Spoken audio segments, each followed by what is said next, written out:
Lionel Messi আর Luis সুয়ারেজের বন্ধুত্ব যেন ফুটবলের সীমানার বাইরে গড়ে ওঠা এক অনন্য গল্প। বার্সেলোনার সবুজ মাঠে একসঙ্গে খেলার মুহূর্তগুলো তাদের বন্ধুত্বের বীজ রোপণ করেছিল। মাঠে এক অপরাজেয় আক্রমণ যুগল ছিলেন, আর মাঠের বাইরে একে অপরের পরম বন্ধু। এবার তো একই সঙ্গে অবসরের কথাও ভাবছেন।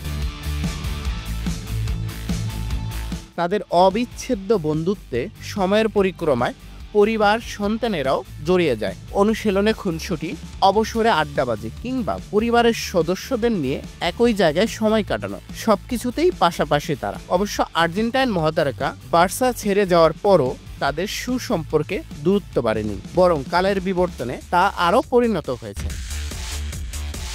বার্সায় লম্বা সময় কাটিয়ে ফের একসঙ্গে ফুটবল শৈলীতে ভক্তদের মন্ত্রমুগ্ধ করার অপেক্ষায় ছিলেন তারা। ইন্টার মায়ামিতে মেসি সুয়ারেজ জুটি বাঁধার পর সেই প্রত্যাশাও বাস্তবে রূপ নেয়। নতুন দেশ, নতুন ক্লাবে প্রত্যাবর্তনের পর পুরনো বন্ধুত্ব যেন নতুন কাব্যিক উপাখ্যানে আলোক বার্তা দেয়। সাম্প্রতিক সময়ে ফুটবলে তাদের বিচরণ যেমনই হোক না কেন, তাদের বন্ধুত্ব এখন যেন আরও গভীর। ভক্তদের কাছে এটি বন্ধুত্বের দুর্দান্ত এক গল্পও বটে।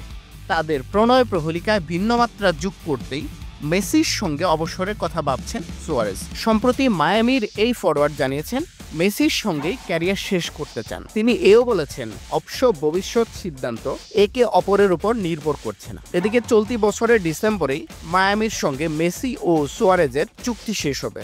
যদিও মেসির সঙ্গে চুক্তি নবায়ন নিয়ে ইতিমধ্যে আলোচনা শুরু হয়েছে, তবে সুয়ারেজের বিষয়টি এখনো স্পষ্ট নয়। অবশ্য বর্তমান নিয়েই ভাবছেন এই তারকা। অন্যদিকে লিগস কাপের কোয়ার্টার ফাইনালে ট্রাইগেসের মুখোমুখি হবে মায়ামি, কিন্তু এই ম্যাচের আগে পুরোপুরি ফিট নন মেসি। তবুও তাকে বাদ দেননি কোচ হ্যাভিয়ার মার্চেরানো। চোট কাটিয়ে মাঠে নেমে LA গ্যালাক্সির বিপক্ষে গোলের পাশাপাশি অ্যাসিস্টও করেছিলেন মেসি, কিন্তু পুরোপুরি স্বস্তিতে খেলতে পারেননি বিশ্বকাপ জয়ী এই superstar. Mohammad Ronika, the daily campus.